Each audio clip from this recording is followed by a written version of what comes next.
Hi, everybody. Thank you very much for putting up with the technical setup, and thanks to the crew here for getting me set up. I really appreciate it. Okay, so who here loves a really good, scary story? One that's even, with sci-fi? Maybe thinking Lovecraft and Poe together? Oh, yes, please. Yeah, Sorry. exactly. And, you know, when something seemingly insignificant happens, but it's actually a foreshadowing of doom. Because that's how they always begin, right? There was a router. But unbeknownst to this hapless device, the firmware embedded within it was infected. Okay. So, quick introduction. I'm Cheryl Biswas. I go by Encrypted on Twitter. I'm from Canada, and you're all welcome anytime. I work as a strategic threat intel analyst, I like saying it that way, with a bank. I have a degree in political science. As you can see, I'm interested in a few things. And I am very excited to be part of the Diana Initiative happening this Thursday and Friday, and so very proud of our team and the work that we are doing. Okay. So this, of course, is the obligatory disclaimer. These are my views alone, not those of my employer, past or present. So let's talk about the evolution of evil. Yes, there are many good stories to be told. We'll question our choices around IoT. We'll find out who's out there. Someone's knocking at the door. Someone's ringing the bell. We'll take a quick look at the monetization and then a deeper look perhaps at the money trail. And then we're going to play a little game of what if. Okay. I wrote a little ditty about this. But botnets have been steadily evolving, particularly noticeable since the beginning of 2018. There was no question. So what we need to do is to work with the blue team in order to help them understand better what needs to be defended, and with the red team to help them understand what the attackers are leveraging to shore up those defenses. And my goal here today is to share with you what I've been seeing, what makes me scared and afraid to fall asleep at night, and maybe to help you go back and revisit and review your systems and see what it is you might be missing, because something wicked this way comes. So let's get started, shall we? When I think of botnets, and I think when all of us think of botnets, it's more in terms of an outage, an inconvenience, a nuisance factor. Am I right? That used to be it, generally. It was a temporary issue, something that we could recover from. I'm going to leave that thought with you. All right. So think back to February of this year. I wish I had candy because I would offer it to you. Who here can tell me what happened February of this year? It was big. Who here uses GitHub? A very bad thing happened to GitHub in February.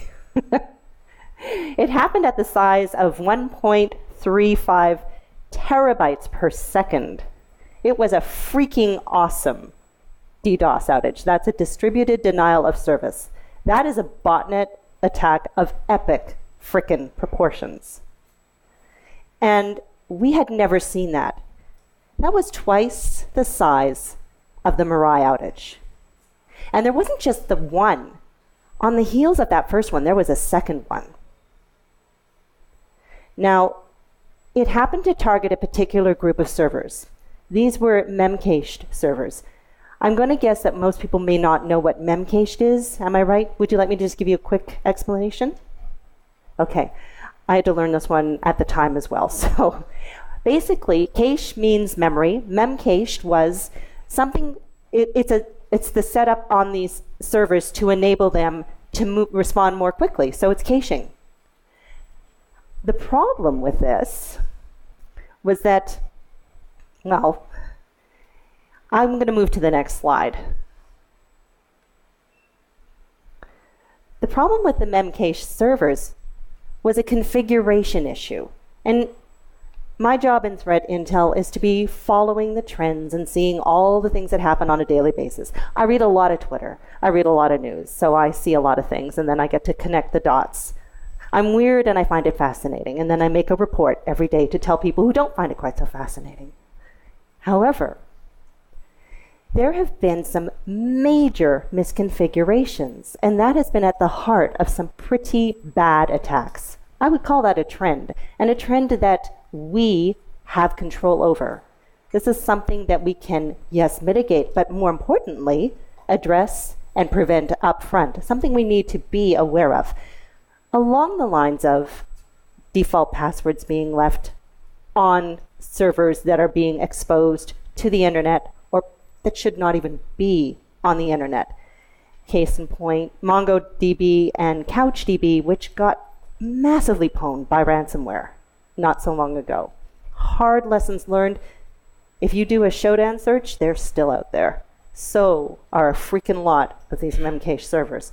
And they are out there too, and they're not supposed to be internet facing. How did that happen? So we are in 2018, and we have discovered the meaning of volumetric attacks. The bigger the better. This is bang for your buck. And my concern is it's not just about an outage, and it's not just, oh, it's a bunch of stupid servers that got left open. I have to take it the next level. I have to play the what if game, and I have to say, so what if somebody wanted to bring somebody down in a very bad way? You find a group of these servers, you go after them, and you have the Eastern Seaboard go down for a good hour, half a day, possibly more. Let me remind you that we are an e-commerce driven society, and we feel the pain in terms of dollars. This is a very real attack. This is hard impact. So in the terms of those memcached servers, instead of boosting performance, that enabled the attackers to hit at an impact of 51,000 times. The spike was, as I showed you, ridiculous. It was off the charts. That's not the only time that's going to happen. The people who are tracking this, watching this, the security researchers who know a hell of a lot more even than I ever will, are very concerned about this because they know this can happen again. And they know that it's not just cyber criminals who are looking to monetize it, potentially sell it on the dark web, and part of my job is going down there and taking a look at what's being bought and sold. It's nation states, and it's the games that nation states love to play. When something like this gets weaponized at that level, well, we all know what happens with shadow brokers, right? Yeah.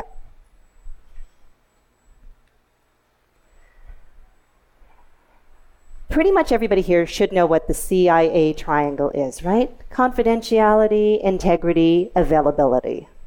It all matters equivalently. In the case of a denial of service attack, you're losing your availability. That, uptime is everything in business. That's profit and loss right there. Especially when you're talking in terms of internet and e-commerce and losing transactions and losing customers. Very, very big. So the destruction of your network by a massive DDoS attack or the destruction of availability is significant. My question, though, is what if you were able to leverage those botnets to come after the other two sides? What if something's messing around with the integrity of your data? And I'm talking financial data. You do not want there to be an issue with financial records, not ever. That's why they run those things pretty much on mainframes. But if you found a way, and I know people who know how to do this, to get in and breach those systems, leveraging a botnet, we have a big problem. Or what about confidentiality? That may not necessarily seem like an issue right now, but that's your data, your information about you, and you do not want that out in the open for everybody because you got breached by a botnet. And that, well, I'm gonna just point the finger right back at Equifax. And we'll talk a little bit about the Apache thing. Apache struts, anybody?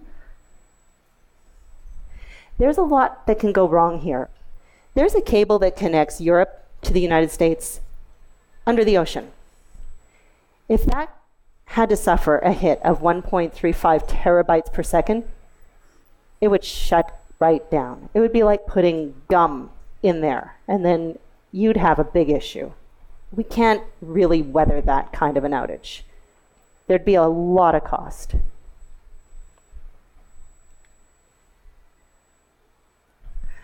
Ah, yes. Imagine a zombie apocalypse of crockpots.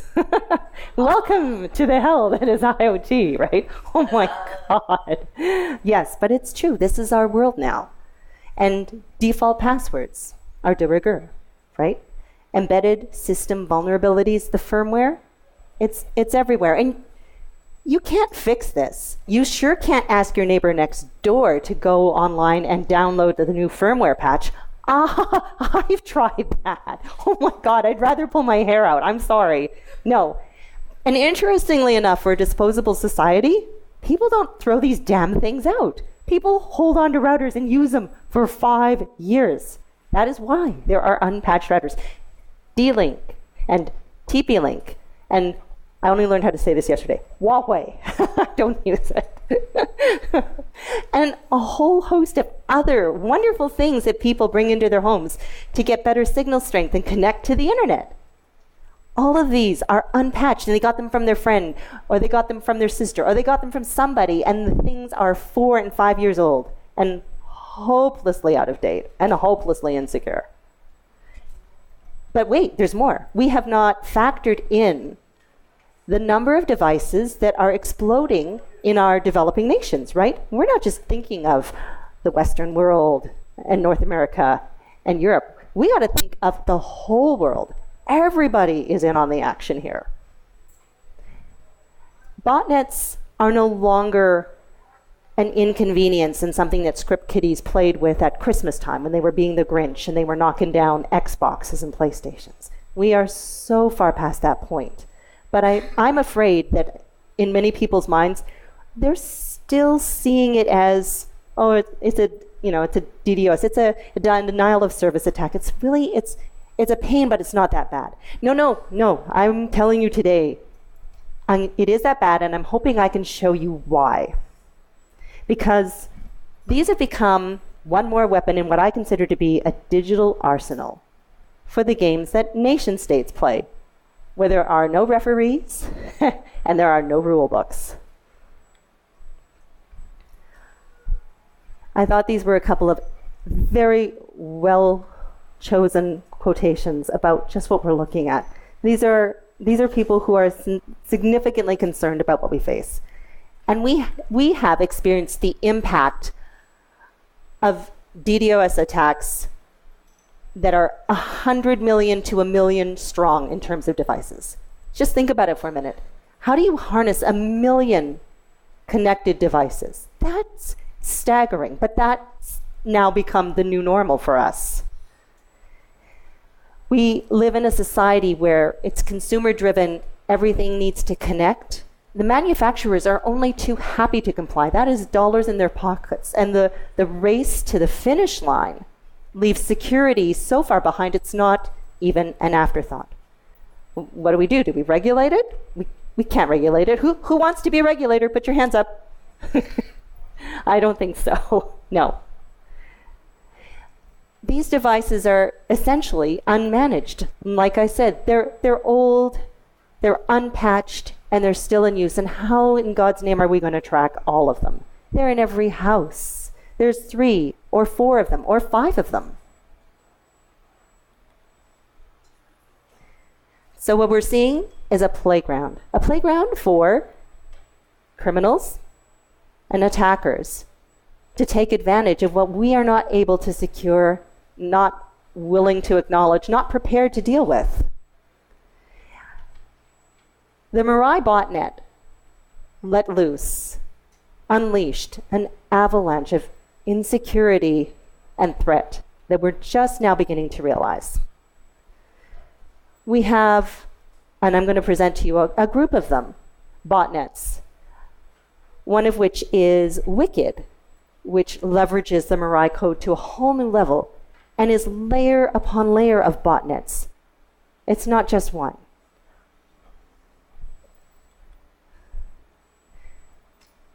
And we have given the attackers the tools and the freedom to be able to create new threats that we're not anticipating and therefore really not prepared for. We talk about ransomware evolving and then becoming modular. It's sold. It's ransomware as a service. I can tell you for a fact, botnets are the same. I've gone digging and probing, yes. They are monetized to the hilt. They are available for service, and it is at the lowest common denominator for people to get in and use them. You do not want this. If you're on Twitter, somebody that I like to follow is Bob Rudis. He goes by Harbor Master. And he is a data scientist, works with Rapid7, tracks things like crazy and shows some fascinating findings. He's also, for me anyway, a canary in the coal mine of threat. He does show some things as they are coming up and says, listen, people, get off your asses, pay attention. So I'm suggesting him, calling him out now as a good source to be following. All right, let's see who's out there, shall we? So do you remember where you were in October of 2016?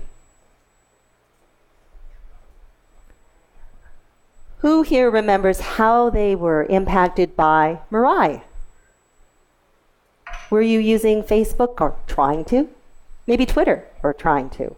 Maybe Amazon, eBay, trying to send an email, going, Mom, the internet's down. I heard that one. It's broken. It's broken. The internet is broken. And it actually really was. There were a whole lot of people all of a sudden saying the internet's broken because it didn't come back. And the whole eastern seaboard was down for a prolonged period of time. That was a watershed moment.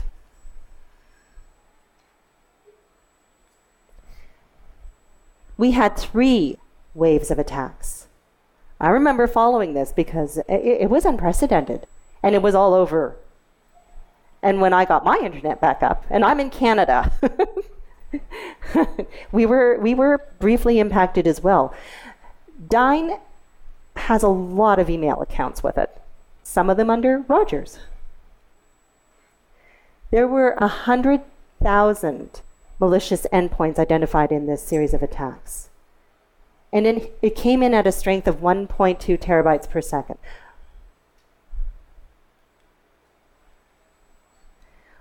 This was noteworthy. As they tried to mitigate the attack, the attackers were able to respond and react.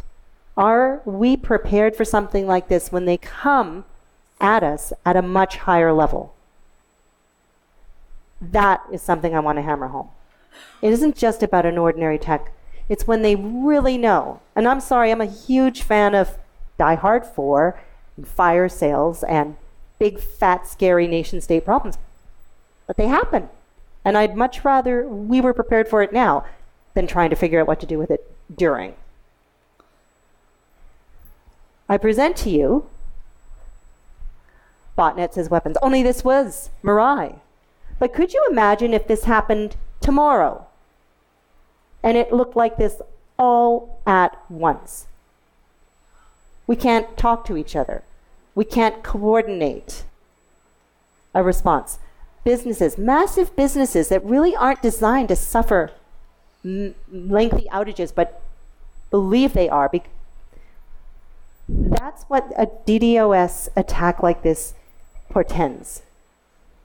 I have sat in on sessions trying to show people disaster recovery and business continuity rationale, to explain to them why you don't just have a once a year, let's all get in the boardroom, let's have donuts, and let's make sure that you've got the call tree, and we're all going to meet at this place. And is that barbecue on for Saturday, Bob? Yeah, okay, great. No. I want to talk about where we sit down and we actually have a playbook, and we don't just dust it off once a year, but we update it on a regular basis because we use the damn thing. And we use the damn thing because things will go wrong. And this is one of the things that will go wrong that will really mess us up. If you've got a playbook and you have a disaster recovery and a business continuity plan in place and you're actively using it, that is preparation. I'm preaching it.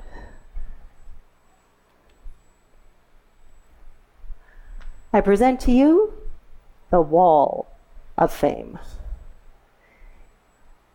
These are, a lot of these are from this year alone. And I'm going to show you the ones that I think have the most impact and damage, are the ones that we need to be learning from what they're carrying forward.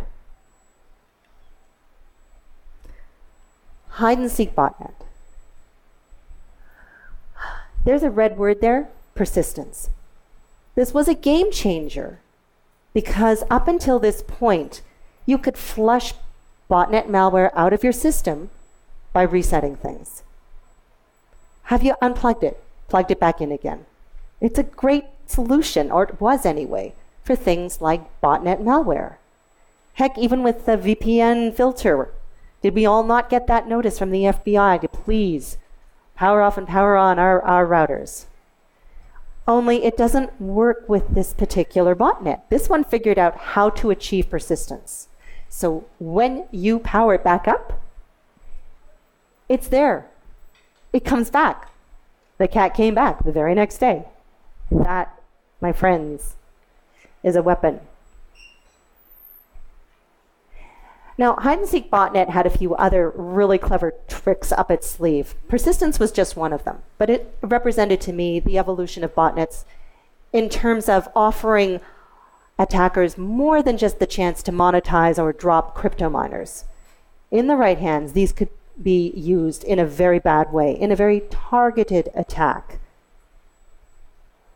It was complex, and it was decentralized. It had anti-tampering built into it, so you couldn't easily take it back down. What was also interesting about Hide and Seek was it appeared first in January, but then it came back new and improved in May with the ability for persistence. But then it came back in June, only this time, and this is what I think is important, it could go after database servers. It's not just going after the usual run-of-the-mill IoT stuff, right? If you are an enterprise and you have servers, and you do, you need to worry about stuff like this, and you need to be saying, what are my mitigations in place? How am I watching for this? What am I monitoring for against this? Do I have the right IOCs put into the SIM? That's what I want to be able to get across.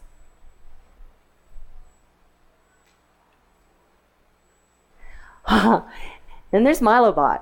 Has anybody heard of these ones as I'm bringing them up, by the way? Feel free to chime in if you have. Okay. Oh, I said holy shit when I saw MiloBot. Again, it's the sophistication that is being built into these that makes it totally weaponizable to me. So anti-VMware, anti-sandbox, anti-debug, they already know what we're going to try and do. They're on one step ahead of us. Obfuscation. Huge, right? If we can't see you, we can't find you. So it's wrapping things in encrypted files. I'm thinking like, remember Stuxnet and layers of wrapping? Exactly. People were paying attention, I see, using this. It doesn't have to call back home for 14 days. It can be quiet, stealth mode. 3 freaking layers of malware, one on top of the other, to engage and activate. But the last one, and this one is juicy, memory resident, has fileless malware is a very bad thing. But this one is also interesting because it's a hunter-killer. It doesn't want anybody on its turf, so it obliterates other botnets. If we ever got the idea in our head to deploy a defensive botnet, it would already know how to get rid of it. And it is multifunctional. This can deliver any payload you wish. Very nasty stuff there. And that brings me to one of our most recent ones, VPN filter. But this one changed the game in terms of being a weapon leveraged, designed by a nation state for use against another nation state. I'm thinking in terms of Stuxnet, weaponization at the digital level. We know that Russia has a campaign against Ukraine. We understand this. They've gone after them with black energy. They've gone after the power grid and ICS. This botnet, I believe, is a foreshadowing of the kind of capabilities that they are developing that are putting us at very serious risk. And yes, our critical infrastructure and those warnings, I cannot stress them enough. I can't predict enough about what could go wrong there. But yeah, they are absolutely targeting it. And what if you had a botnet loaded with the right things that we could not bring down, that could go after our critical infrastructure? Water. Not just power. Water. What's interesting about VPN filter is that they knew to go after the shitty little routers in our homes, where there were tons of vulnerabilities that already existed, and they knew they were unpatched.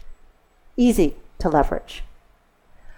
And then they loaded this up, and this is why I think the weaponization is so important. Wiperware and persistence. Because for me, wiperware means you never have to say you're sorry. It's gone.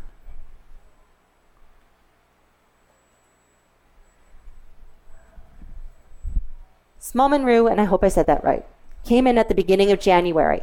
And that's when I was like awakened to what this year was going to be, because I saw that and I thought, holy crap, why is nobody else getting excited about this? It wasn't just that it was a freaking massive botnet, and that is a freaking massive botnet by any terms. This was a miner. This was dropping crypto mining malware in places that it didn't belong. It wasn't just, going after Joe and Bill and Jane's devices to load it up. It wasn't at the level of the individual. It was at enterprise level. And at this point, enterprises were like, that's not going to happen to me. My servers are safe. You get this shit on your enterprise servers, you're definitely going to have an impact in terms of efficiency. It's a huge resource hog, but it's also got the potential to bring more than just crypto mining malware, and that's why we need to pay attention. Well, what was interesting is in terms of defense, it avoided sinkholing. You couldn't just bring it down. And another thing is we're talking a lot about living off of the land and using things native, say, to Windows and to the operating systems to avoid detection. This knew how to harness the Windows management infrastructure to its benefit. And I bring to you proudly, this was such a great graphic, I just thought I'd share it with you. But it's advanced, and it was scary. Here, I'll go back. Sorry. This went after a lot of devices, web servers and modems, and all kinds of connected IoT devices. It leveraged multiple vulnerabilities, which comes back to the fact that we're just not on top of patching things. But we don't have control over the things that don't get patched if it's living in somebody's house. It had, which was interesting, it had an SSH scanner that could guess the username and the password of devices to expose their SSH port. It had a worm. Now, a worm is a self-replicating piece of malware. you put it out there, and it just continues on its own and carries through things. And we're going to talk about worms in a little bit. And it went after content management service platforms. And there are a lot of those out there, and they are, for whatever reason, great targets because they seem to be very vulnerable. All right. I'm just going to talk briefly about banking botnets because this is probably one of the things that most people have associated with botnets. And this is rooted in tradition, and I've seen a lot of them. Currently, we have something new and it's called the black botnet. It's leveraging Ramnet, which is a very notorious banking malware. It's powerful stuff. It goes after the credentials. It's able to get in, and it's a persistent threat for us in the banking world. We had the dark cloud botnet that had GOZI banking Trojan. And from my experience anyway, botnets and Trojans go together like horse and carriage. BankBot Anubis is a concern because it went after androids. We know how vulnerable androids are. They're also prevalent. They're so widely dispersed and hard to maintain. TrickBot, there isn't a day that goes by that I don't see a warning notification about TrickBot. And then LockyBot, which again is persistent, perennial, very good at stealing credentials. This is typical. This is where we think in terms of monetization. But now we've moved into the realm of miners. I present to you mining malevolence. And this was out of the gate from 2018. I had a bad feeling about this. Actually, the increase in miners is significantly more than this. It just continues to rise. What's very interesting is that we went from being threatened by ransomware to being threatened by crypto miners. There's been a significant drop in terms of ransomware, pretty much because it's easier for the attackers to get the crypto miners out there. They're making money by doing it. They don't have to ask somebody for a ransom. They don't have to engage with people.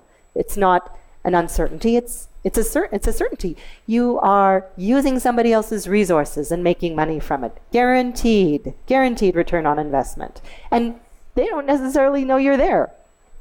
Most of the time, they don't know you're there. A firm that I know of reported that they had blocked 2.5 billion attempts in 6 months. Yeah, they're coming at it hard and heavy because they know they can make that money. One of the crypto miners that caught my attention was Zealot, and I'm going to talk about that a little bit later. Why? Well, you saw the word Apache struts in there, right?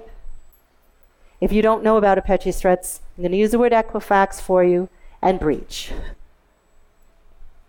Also, it leveraged two of our, shadow brokers' vulnerabilities. When you leverage old CIA digital weapons in your attempts, you know you're going to go someplace. You know you're serious.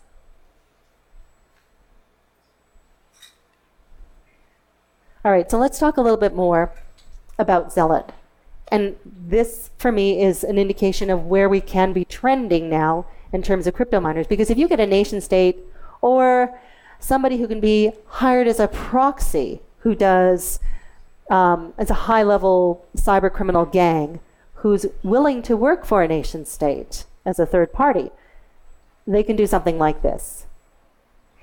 Apache Struts is a widespread web framework that's used at enterprise level, and I have had to issue advisories about it to my corporation, because when that goes down, we know it's very serious.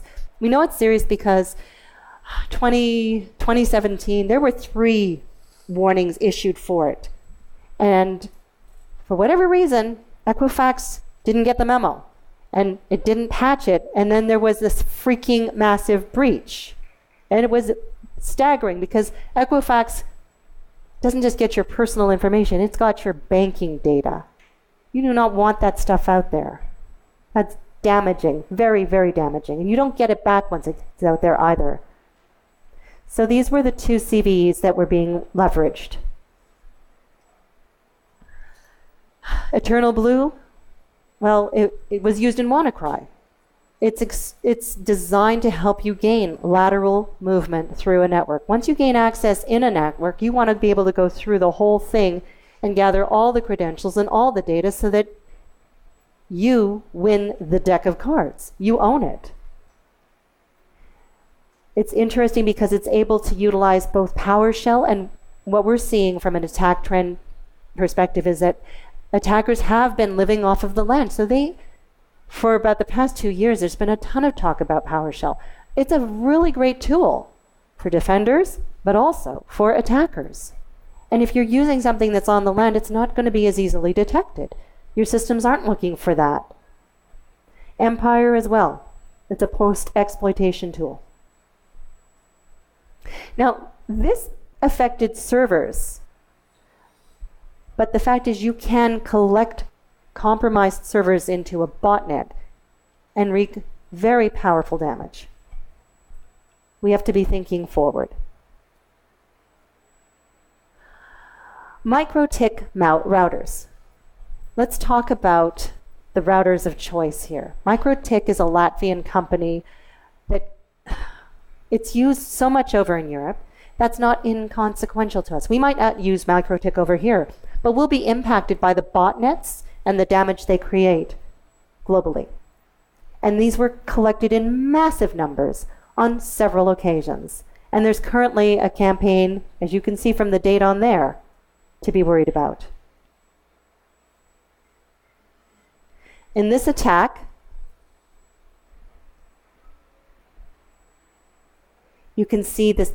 They're concerned about sophistication. I worry when I see the word sophistication because we've usually associated denial of service attacks as something that is a more simplified level. Once you get sophistication in there, you know somebody is targeting you. Somebody is going to come at you and do some very serious damage. You may not be able to detect it. You may not be able to mitigate it. All right. Are we warmed up? Shall we play a game of what if? All right, so my theory was, where are the attackers going to go with this? What do we think may come of it? There's a bunch of devices out there that can be recruited into their army. We need to be looking at the questions in terms of how much damage could they do and how are we prepared to step in at the time of attack if we can't catch it beforehand? Do we know how to prepare our systems to really monitor and look for things ahead of schedule? Are we prepared to deal with it after the fact? So, botnets are designed with a purpose at hand. They need to call home, so they are usually grouped with a command and control server, but not all the time. Some botnets have been designed to do a peer-to-peer organization. Why is that important? It's easier to find the ones that are in a command and control setup. Peer-to-peer, they're just talking to each other, and it's much harder to track. That's a problem. They're designed with one role. They have you had one job. They do their job very well. Go forth and infect. One of the things that they are leveraging in some cases is wormable botnets. So again, we talked about worms and being able to propagate without our interference. We don't have to worry about it. We set it out there and it goes and it does what it's told more effectively than any human employee ever could. So while botnets for now seem to have been used for the purposes of creating denial of service attacks, for creating monetization through dropping crypto miners on things, we've already seen with VPN filter that they can be used as a weapon. And we are expecting more of the same. In the case of Mirai, for example, the people who wrote Mirai went after Brian Krebs, the security researcher. That was a weaponized attack. That was 2016. So I present to you great worms in history. Yeah. This was interesting to research. Some of us, we may know one or two of these. The Morris worm was interesting because it was supposed to be a prank, but it was a prank based out of pride. So this was human fallibility, and it went terribly, horribly wrong in a hell of a fast time. And the brilliant student who produced it had to deal with the fallout, and he was scared to death. He did get arrested eventually. He did try to bring it under control, but kind of like in The Sorcerer's Apprentice, only he was a sorcerer. He couldn't bring it under control, not directly, not right away. And trying to warn the people who were in the direct line of fire, the worm beat him to it, and they were unable to receive the SOS messages. We have very damaging words, Michaelangelo. These wiped discs. These were highly destructive, and that was the 1990s, so 20 years ago. Code Red and Code 2 were among the most damaging in terms of, I think, $1 billion at the end, all told. Then we have Conficker, which is notorious within ICS. So ICS is Industrial Control Systems. That's critical infrastructure. That's very specialized equipment that is often very old and run to failure and hard to maintain. You get something in there, it's an unpatched system that's just ripe for the picking. Now, Conficker isn't known necessarily for doing damage, but it spreads like crazy, and it has the potential to do damage and be loaded. You can mess with that code. And then, of course, the big one is Stuxnet. I'm just going to say there's a lot of great reading on Stuxnet. I told it to my kids as a bedtime story. So I present to you a very interesting perfect storm, and this is real. We've got something called the ADB miner that's been active, and it works on Android devices. We know Android is inherently insecure and that it's everywhere. It's everywhere because it is cheap. People buy Androids. It's been going after port 5555, and Bob Rudis, which I mentioned earlier, put out an alert on August the 2nd to everybody coming out here to please make sure before you leave to set your systems up and monitor it, because he had seen a spike in activity of this thing. Maybe the bad guys knew that we were going to be away. Again, misconfiguration is at the heart of the matter. This is something that we have to understand better as a community to work on, because it is an Achilles heel for us. And the thing with this miner is that it can be quietly, silently uploaded through remote access. How do you tell that you're being hit until it's too late?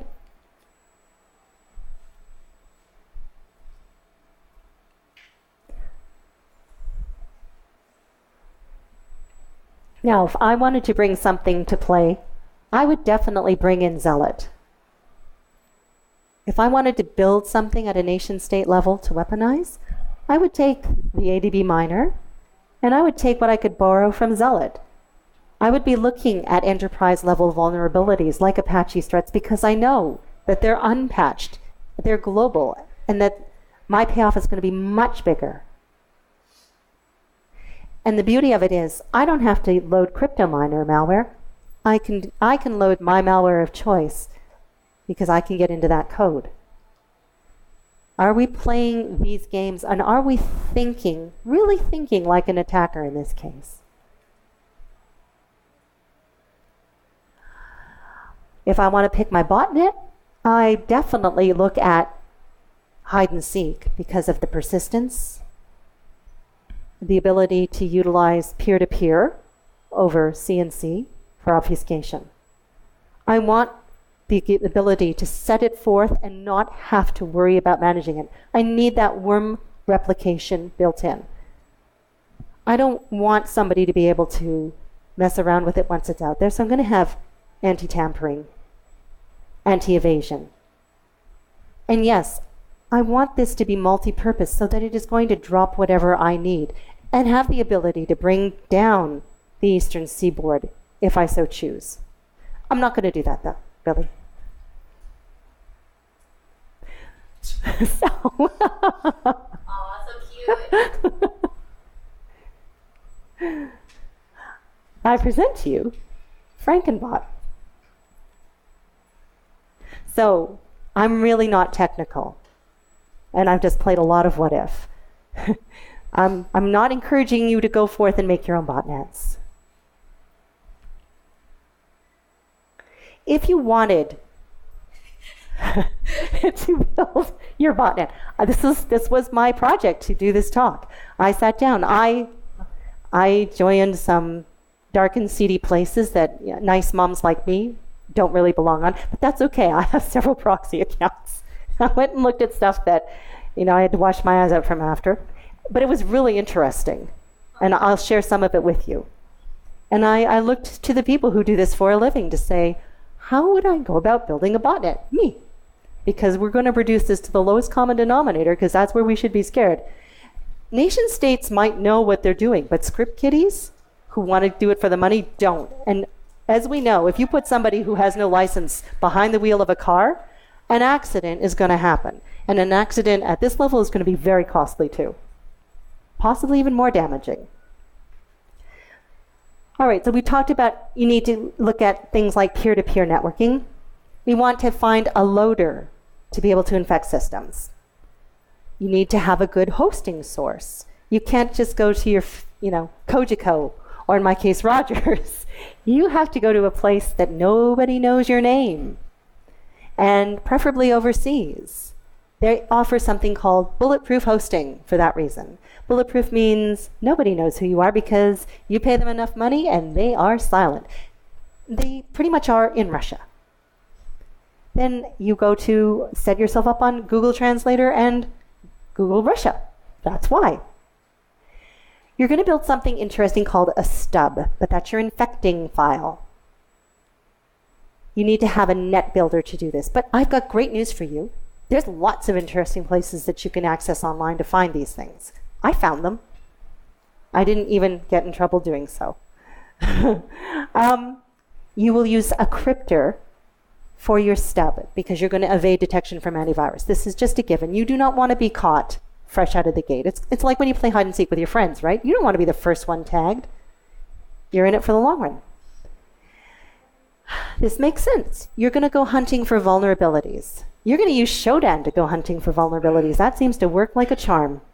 And there's a lot of vulnerabilities listed on a daily basis that you can look for. You're looking for the ones that are like CVE 2016, 2017, because those are guaranteed wins.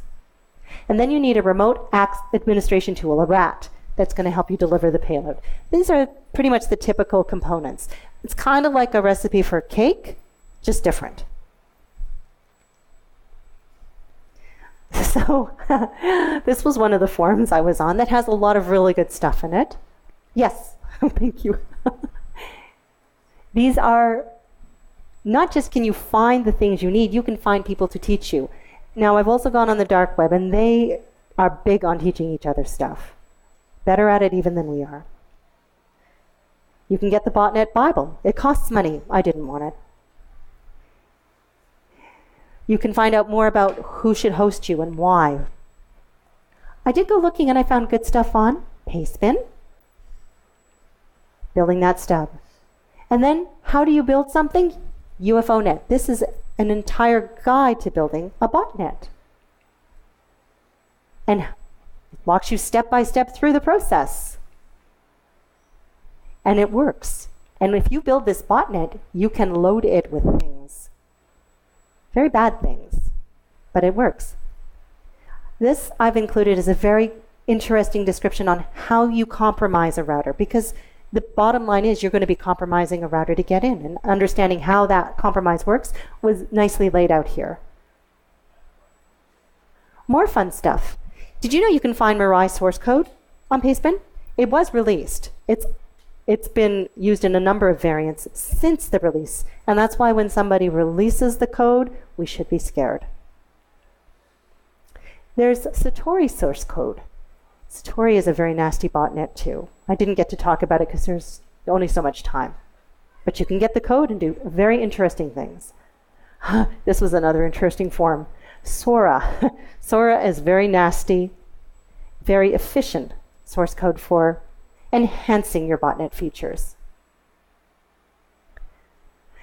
Do you want to put CoinHive on? CoinHive is the biggest distributor of, it is the biggest source of mining malware out there. It mines Monero, and it gets dropped on everything. That's how you find it. That's how it works. And that's how you can load it. So I must bid you all adieu. I hope that this was entertaining as well as educational. I will leave you with these suggestions based on what we talked about. And when I upload my slides, these are some of the resources that I used that I hope will be helpful to you. Thank you very, very much for sharing this talk.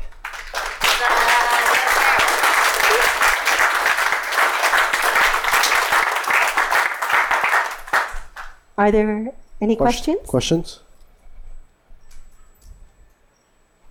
You mentioned black energy in one of the slides. I don't know what that is. Okay. On one of the slides, you mentioned something called black energy. Could you elaborate what that is? Yes, black energy is malware designed by Russia, APT-28, I believe, when they went after the Ukrainian power grid. That was used to help bring it down. So it is a nation-state level malware.